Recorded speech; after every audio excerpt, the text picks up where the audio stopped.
Now, forgive me. I want to move a little bit away from the scientific. Because for most of us, we don't get it. We just don't get it. Mm-hmm.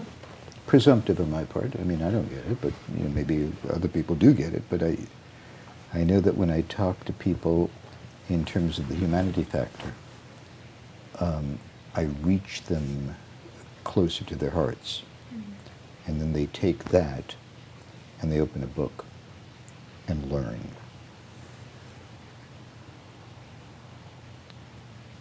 How old, and look, I'm going to ask some delicate questions here.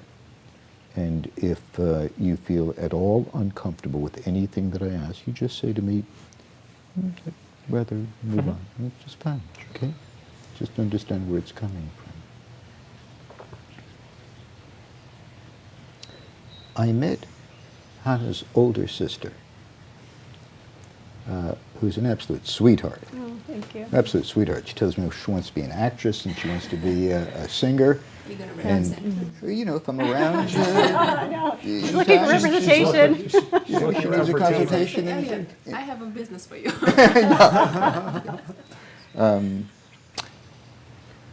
She's, to me, a healthy, happy young child, 7, 8 years old. At what point did the two of you recognize that there was something different about Hannah than her older sister? How did that manifest itself? That's a little more complicated. That is a little complicated to answer because Hannah was born prematurely, so we were kind of always waiting for her to catch up. The short answer would be at 18, 19 months she was walking and she was doing things that other children her age were doing. So we felt that she was caught up by that point. And at 2, she had as many words as any other little girl, any child her age, and her pronunciation was perfect. Mm-hmm. By 2.5, I was really concerned, and I think I was like maybe the only one. What happened between age 2, when you just said she appeared perfect, and 6 months later when you had your first indication of concern? Well, I remember I was at Mommy and Me preschool, kind of precursor to preschool class, and I noticed that Hannah had a larger vocabulary than all these other children, but she wasn't able to put the words together to form sentences. She just had these 1- and 2-word phrases, where all the other children may have had less words, but they were able to put them together in a sentence. Mm-hmm. And she wanted to swing all the time. Like she constantly needed this, what I learned later was vestibular input, which is, she needed to be in the swing, like moving. And just translate what vestibular input means? It's some sort of motion that the body gets. It's a sensory input kind of a thing. You get it from jumping or swinging. Certain children needed to regulate themselves. It helped to regulate Got their it. senses. So, Okay. we learned a whole other new vocabulary Yes. in a short amount of time. But so I noticed that she, and she wasn't, all of a sudden, she wasn't like the other kids would pick up the paintbrush and pretend to paint on the wall with the water. She'd pick up the paintbrush and stick it in her mouth. I'm like, at 2, 2.5, you shouldn't really be doing that still, or all she wanted to do was swing, and if she was off the swing, she'd start to cry.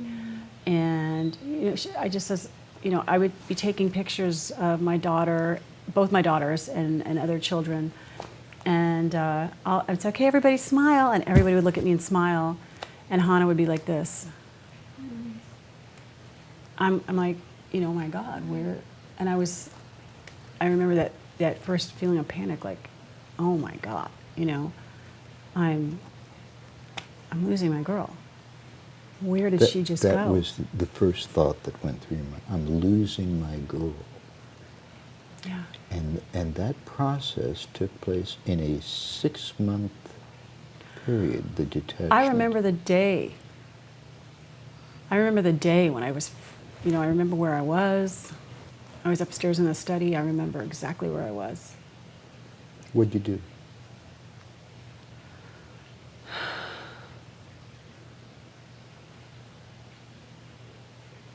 I tried not to believe it. I was really worried. But nobody else had seen it, so I thought, well, hopefully I'm wrong. But it was really, I felt something so strong, I'll never forget it. Yeah. And then you obviously went to a doctor. We went to so many doctors. Yeah, we went to a lot of doctors, and no one could figure out what was going on. So we had many different diagnoses. There was sensory processing disorder, apraxia, dyspraxia, periventricular leukomalacia. I mean, all these different things. None of them, really added up to what was going on. By the way, she didn't have this PVL, this long word I just said to you. We did MRIs, we did EEGs, we did any kind of test that we could possibly think of. But all these doctors? Nobody knew. Because she was so high functioning for RETT. But meanwhile, then at three, between 3 to 3.5, all of a sudden, it seemed like it was overnight. We were going on I remember that too. Yeah. Oh my God, we were going Jonathan, on a what's your trip memory? Well, we were going to Cape Cod in August to visit some family, and then we were heading to New York to see some other family. And in late June, early July, Hannah, now we know she was starting her breathing issues, which is a pattern of hyperventilation and holding her breath. Or like just very fast breathing, like just Very fast just like, breathing. Which is a part of and then she would the hold. chemically induced anxiety. We didn't know that at the time. It was just starting. I thought she had a cold or bronchitis or something. Well, she actually did. I said, well, She look, had we're a going to little go on a cold. trip. And that was the other complicating Yeah. factor because she was sick at the time. So we weren't 100% sure she was getting over an upper respiratory infection. So Heidi took her to the doctor, and the doctor said, no, she's Before fine. we went on the trip to make sure everything Yeah. was okay, the doctor gave us the Check, thumbs up. clean bill of health. No problem, because So I wasn't going to travel. We traveled, we went to the Cape, we saw our parents, and Hannah really loved to jump on her trampoline. So I had my father go out and buy a little trampoline, like a little aerobic one that we had in the house, and she really didn't jump on it when we were there in Boston, We which couldn't was get her to very jump on it. strange. But I couldn't tell because she had been sick, and if you're sick, sometimes you don't like to do the same activity. Remember, she wouldn't go up and down the stairs. And we then said, she well, stopped going up and down the stairs of my dad's house. so well, it's a different staircase. Maybe she's not used Yeah, to it. We it were didn't making have the same excuses from her. railings. We weren't, It was just, you're on a trip and kind of seemed natural, who knows. She stopped talking. And then she was up to 5 and 6 word sentences.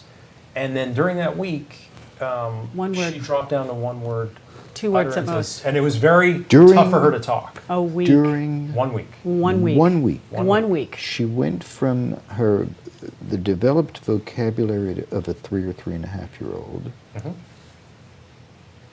to 1 word in 1 week.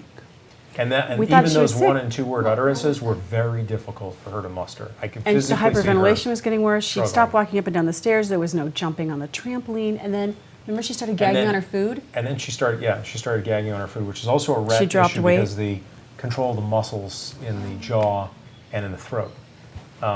And she was choking on everything. It was Couldn't chew. horrific. At that point in time, you obviously went to another specialist. Well, this is Well, what happened. here- Well, okay, so it gets worse, believe it or not. So I'm giving her different, she was choking, she was gagging on the yogurt, which is weird because it was her favorite food. So we said, okay, well, maybe she's, I was sick too. Maybe she's congested. I'm feeling a little nauseous.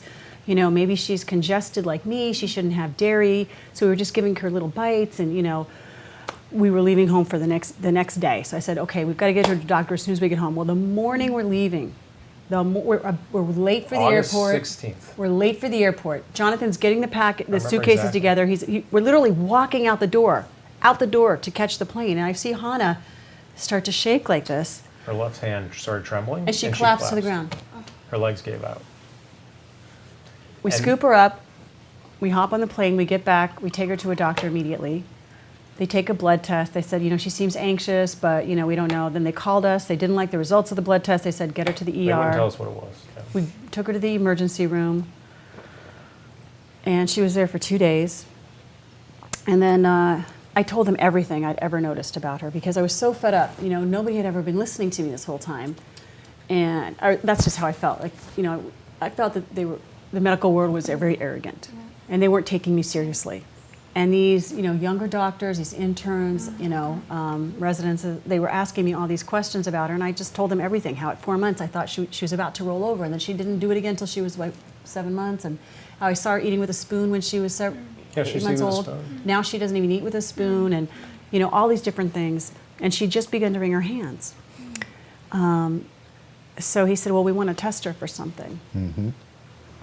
And I said, well, what do you want to test her for? He says, well, we won't get the blood test back for like a month, so, we don't want to alarm you. So I just stood basically between him and the doorway. And I said, you have to tell me exactly what you're going to test my daughter for. Yes. Because if she's, something, I can intervene, I can do something for my Yes. girl.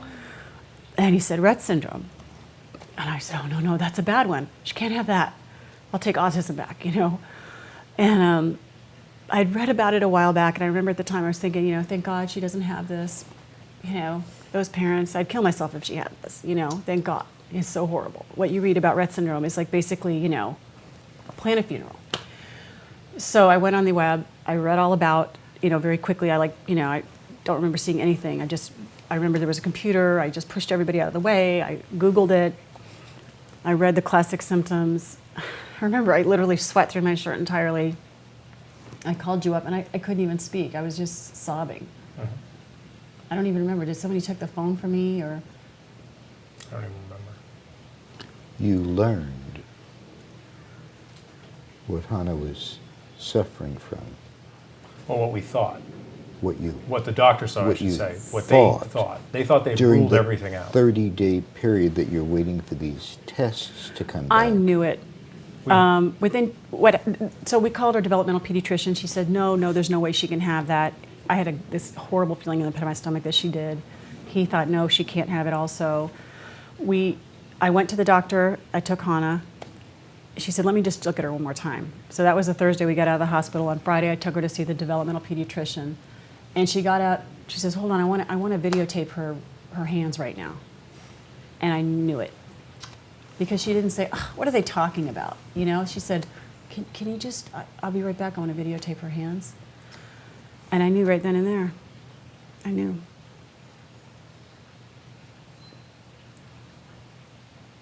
Take a moment, take a breath.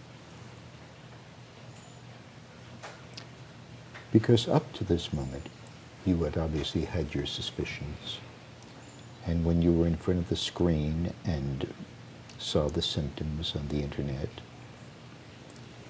All my hope was dashed. in your mind, you didn't really need anybody to give you an answer. You All my knew hopes. what was That going was on. it. I had hope until that point.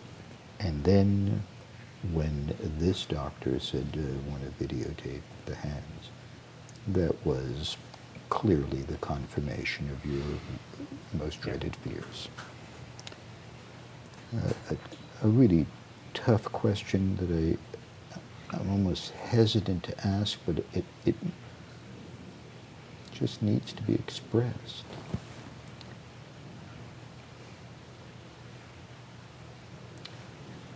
What did you feel? What did you feel when it was clear that Hannah was suffering from RETT syndrome? We felt completely, to be honest, underwater and overwhelmed. We felt completely ill-equipped. How are we going to take care of this child? How are we going to take care of this love of our life? How are we going to make sure she is how can we do this?